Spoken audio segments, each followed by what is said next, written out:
आलमपुर नाम का एक खूबसूरत गांव, जहां के लोग अपनी मेहनत और ईमानदारी के लिए दूर दूर तक जाने जाते थे। सुबह होते ही किसान अपने खेतों की ओर निकल जाया करते थे और आलमपुर बाजार में लोग अपने दुकानें खोल दिया करते थे। कुछ ही दिनों में इस गांव में कुछ ऐसा होने वाला था जिसके बारे में किसी ने कभी सोचा भी नहीं था। इसी गांव में लाली सेठ रहता था, जिसके केले के बहुत बड़े खेत थे। वहीं कई मजदूर सुबह से शाम तक कड़ी धूप में मेहनत किया करते थे। उन्हीं मजदूरों में एक था जग्गू। अरे जग्गू भैया, आज तो धूप जान ही निकाल देगी। धूप से डर गए तो बच्चों का पेट कैसे भरेगा। चलो भाई, थोड़ा और काम कर लेते हैं। सच कहते हो भैया, मेहनत ही गरीब की सबसे बड़ी पूंजी होती है। और भगवान मेहनत का फल देर से सही लेकिन देता जरूर है। आप सभी ठीक कह रहे हैं, काम कर ही लेते हैं। देखते ही देखते पूरा दिन बीत गया। सूरज ढलने लगा। अब सभी मजदूर अपनी मजदूरी लेने लाली सेठ के पास पहुँचे। चलो सब लोग लाइन से आओ, जिसका जितना बनता है लेते जाओ। धन्यवाद सेठ जी, कल सुबह फिर आ जाएंगे। अब बारी थी जग्गू की। सेठ जी, ये तो सिर्फ 50 रुपए हैं। मेरी पूरी मजदूरी तो 100 रुपये बनती है। आज इतना ही मिलेगा, लेना है तो ले, वरना निकल जा। लेकिन सेठ जी, मैंने तो पूरा दिन काम किया है, बाकी मजदूरों जितनी ही मेहनत की है। बहुत जबान चलाने लगा है, कल से काम पर आने की जरूरत नहीं। जग्गू छोड़ दे भाई, बहस मत कर। कैसे छोड़ दूं? मेहनत मेरी और पैसे आधे, ये तो गलत बात है। गलत सही मुझे मत सिखा। जिसे काम करना है करे, नहीं करना तो यहाँ से चलता बने। जग्गू ने चुपचाप 50 रुपये उठाए। उसकी आंखों में गुस्सा भी था और बेबसी भी। वह बिना कुछ बोले वहाँ से अपने घर की ओर चल पड़ा। जग्गू उदास मन से अपने घर पहुँचा। उसके चेहरे की मायूसी देखकर उसकी पत्नी सीमा समझ गई कि आज कुछ ठीक नहीं हुआ। अरे जी, क्या हुआ? आज इतने उदास क्यों हो? क्या बताऊं सीमा, पूरा दिन धूप में मेहनत की, लेकिन लाली सेठ ने 100 रुपए की जगह सिर्फ 50 रुपए दिए। क्या आधे पैसे आपने उनसे पूछा नहीं? पूछा था, लेकिन उल्टा कहने लगा, काम करना है तो करो, नहीं तो कल से मत आना। ये तो सरासर अन्याय है। गरीब की मेहनत की कोई कीमत ही नहीं समझते। अब समझ नहीं आ रहा, घर कैसे चलेगा, बच्चों का खर्च, राशन, सब कैसे होगा। अगर मैं एक बात कहूँ तो मानोगे? अब तुम ही कोई रास्ता बताओ। दूसरों के लिए कब तक मेहनत करोगे? क्यों ना अपना ही काम शुरू करें। अपना काम? लेकिन कैसे? हमारे पास तो पैसे भी नहीं हैं। किसने कहा पैसे नहीं है? मैंने पिछले कई महीनों से थोड़े थोड़े करके कुछ पैसे बचा कर रखे हैं। क्या तुमने मुझसे भी छुपाकर पैसे बचाए? सरप्राइज देने के लिए। सोचा था मुसीबत के समय काम आएंगे, और लगता है वो समय आ गया है। लेकिन काम कौन सा करेंगे? याद है जब भी मैं अंडा बिरयानी बनाती हूँ, पूरा मोहल्ला उसकी खुशबू की तारीफा करता है। हाँ, ये बात तो सही है। तो फिर हम अपना अंडा बिरयानी का ठेला लगाएंगे। लेकिन लोग खरीदेंगे? क्यों नहीं खरीदेंगे? हम स्वाद भी अच्छा देंगे और दाम भी कम रखेंगे। कितने में बेचेंगे? सिर्फ 10 रुपए में पेट भर अंडा बिरयानी। क्या 10 रुपए में? लोग तो पागल हो जाएंगे। हमारा मकसद सिर्फ पैसे कमाना नहीं, गरीब का पेट भरना भी है। भगवान मेहनत का फल जरूर देंगे। वाह भाग्यवान, आज फिर तुमने मुझे हारने से बचा लिया। चलो कल सबसे पहले भोला के पास चलते हैं, शायद वो अपना पुराना ठेला हमें दे दे। हाँ, और बाकी सब भगवान पर छोड़ देते हैं। उस रात कई दिनों बाद जग्गू के चेहरे पर उम्मीद दिखाई दे रही थी। उसे नहीं पता था कि अगले दिन उसकी जिंदगी एक नए मोड़ पर पहुंचने वाली है। अगली सुबह सूरज की पहली किरण के साथ ही जग्गू उम्मीद से भरे मन से अपने दोस्त भोला के घर पहुंचा। अरे भोला भैया, घर पर हो क्या? अरे जग्गू, आओ भाई, अंदर आओ। इतनी सुबह सुबह कैसे आना हुआ? क्या बताऊं भैया, कल लाली सेठ ने मेरी आधी मजदूरी दे दी। अब मैंने उसके यहाँ काम छोड़ दिया है। क्या उसने फिर वही हरकत की? हाँ भैया, अब मैं अपनी मेहनत किसी और के लिए नहीं, अपने लिए करना चाहता हूँ। वाह, ये हुई ना बात। फिर क्या सोच रखा है? मैं और सीमा 10 रुपये में अंडा बिरयानी का ठेला लगाना चाहते हैं, लेकिन मेरे पास ठेला नहीं है। बस इतनी सी बात। चल मेरे साथ पीछे चल। दोनों घर के पीछे पहुंचे। वहाँ एक पुराना लेकिन मजबूत ठेला रखा हुआ था। देख, ये ठेला पिछले 2 साल से ऐसे ही पड़ा है। अगर तेरे काम आ जाए तो ले जा। लेकिन भैया, मेरे पास अभी पैसे नहीं हैं। अरे पगले, दोस्ती में भी कोई पैसे लेता है क्या? जब खूब कमाने लगे तब चाय पिला देना। भैया, आज आपने मेरा बहुत बड़ा बोझ हल्का कर दिया। मैं आपका एहसान कभी नहीं भूलूंगा। एहसान वहसान छोड़, जब तेरी दुकान चलेगी ना तब मुझे सबसे पहले बिरयानी खिलाना। ये भी कोई कहने की बात है? सबसे पहली प्लेट आपकी होगी। जग्गू खुशी खुशी ठेला लेकर अपने घर पहुंचा। उसे देखकर सीमा की आंखों में भी खुशी छलक उठी। अरे वाह, इतनी जल्दी ठेला भी मिल गया। हाँ, भोला भैया ने बिना 1 रुपया लिए दे दिया। दुनिया में आज भी अच्छे लोग हैं। तो फिर देर किस बात की? मैं अभी बिरयानी की तैयारी शुरू करती हूँ। कल से हमारी नई जिंदगी शुरू होगी।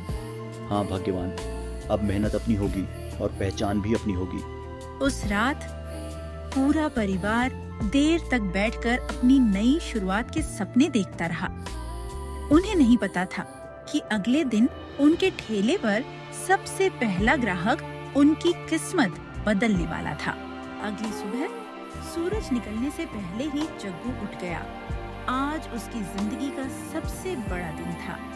सुनिए जी, जल्दी जाइए, बाजार खुलने वाला होगा। अंडे और बिरयानी का सामान ले आइए। मैं तब तक घर की तैयारी करती हूँ। ठीक है भाग्यवान, आज भगवान ने चाहा तो हमारी किस्मत बदल जाएगी। जग्गू आलमपुर के बाजार पहुंचा।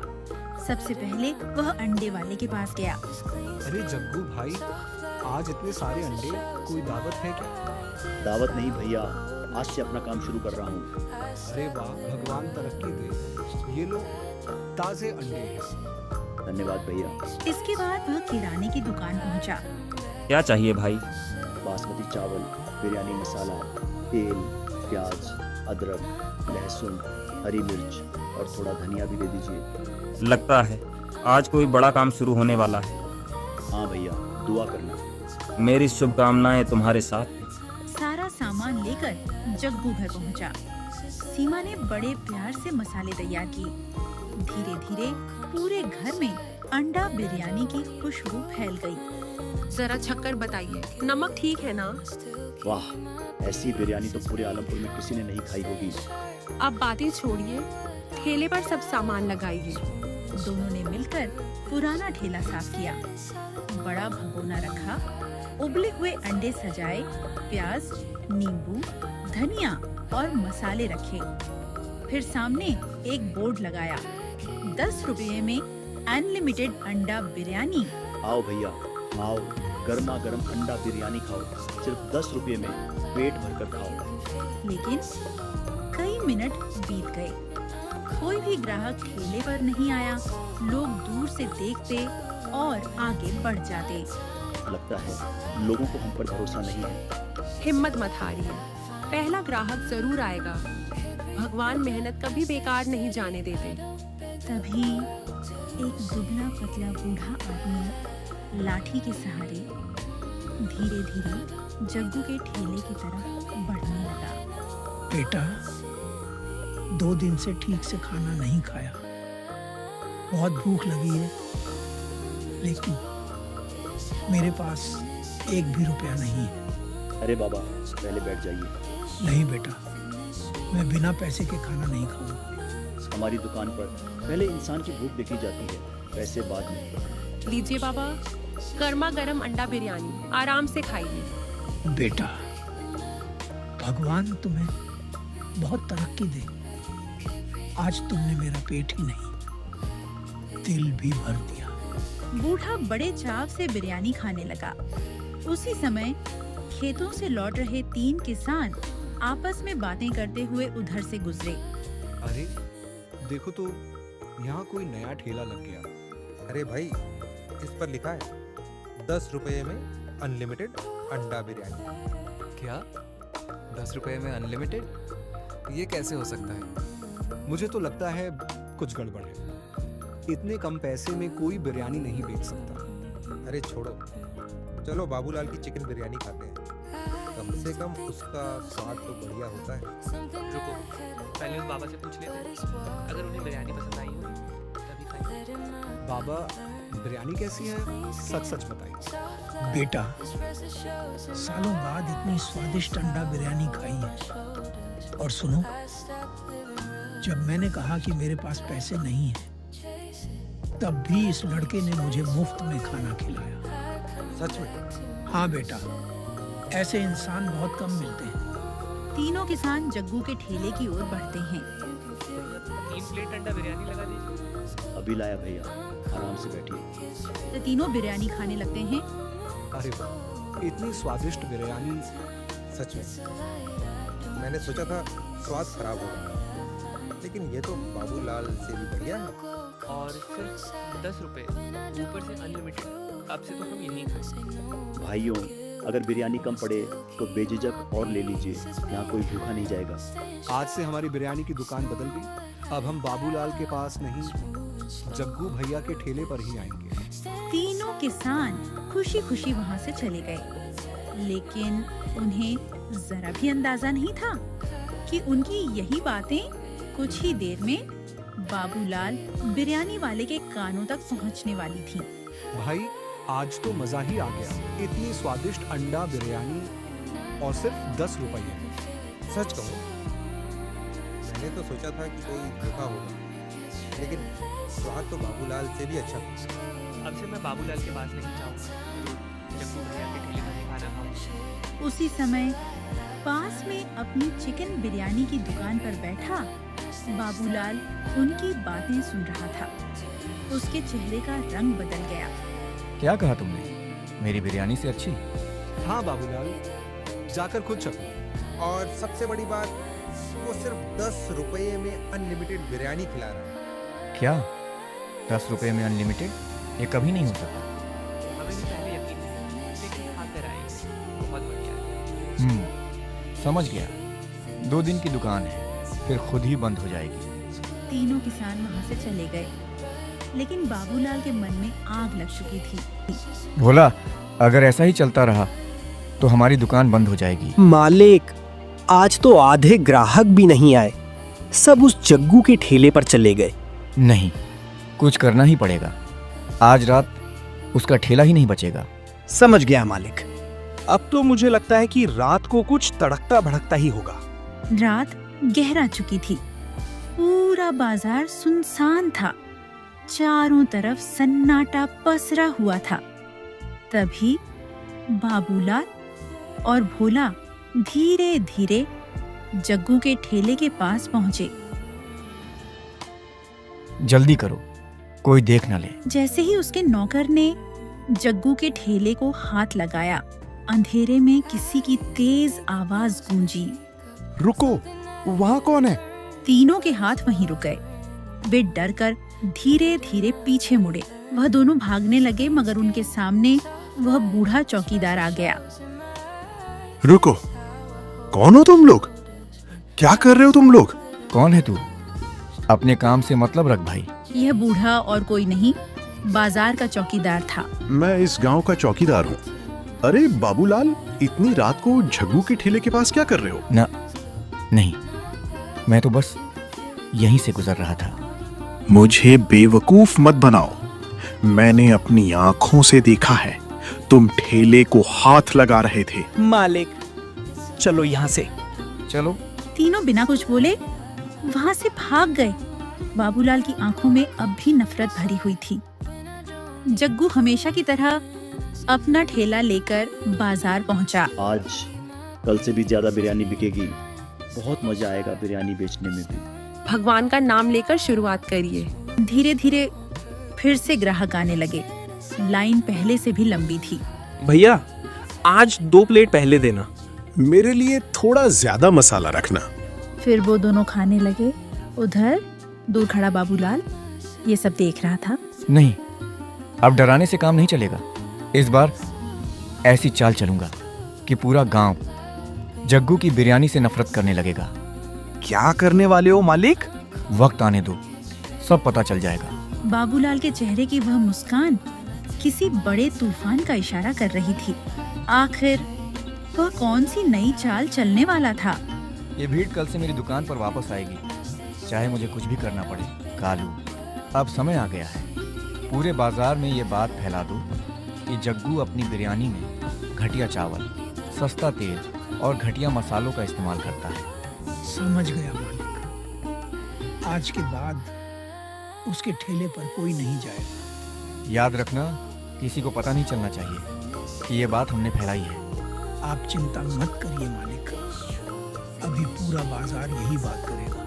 इतना कहकर कालू बाजार की ओर निकल पड़ा। रास्ते में उसे 3 किसान मिले जो रोज जग्गू की बिरयानी खाते थे। अरे भाइयों, तुम लोग अभी भी जग्गू की बिरयानी खाते हो? हाँ, क्यों, क्या हुआ? तुम्हें पता नहीं, वो बिरयानी में घटिया चावल डालता है, सस्ता तेल इस्तेमाल करता है और मसाले भी बहुत घटिया हैं। ऐसी बिरयानी खाने से लोग बीमार पड़ सकते हैं। अच्छा, ये बात किसने कही? वो मैंने लोगों से सुना है। झूठ मत बोल, हम रोज उसकी बिरयानी खाते हैं, आज तक हमें कुछ नहीं हुआ। और हम अपनी आंखों से देखते हैं, वो रोज ताजे अंडे, ताजा चावल और बढ़िया सामान खरीद कर लाता है। लगता है तुम किसी के कहने पर झूठी अफवाह फैला रहे हो। ना, नहीं, मैं तो बस जो सुना वही बता रहा था। दोबारा ऐसी झूठी बात मत फैला, वरना पूरे गांव के सामने। तीनों किसानों की बात सुनकर कालू बुरी तरह घबरा गया। वह बिना कुछ बोले वहां से भाग निकला, सीधे बाबूलाल की दुकान पहुंचा। मालिक, गड़बड़ हो गई। क्या हुआ?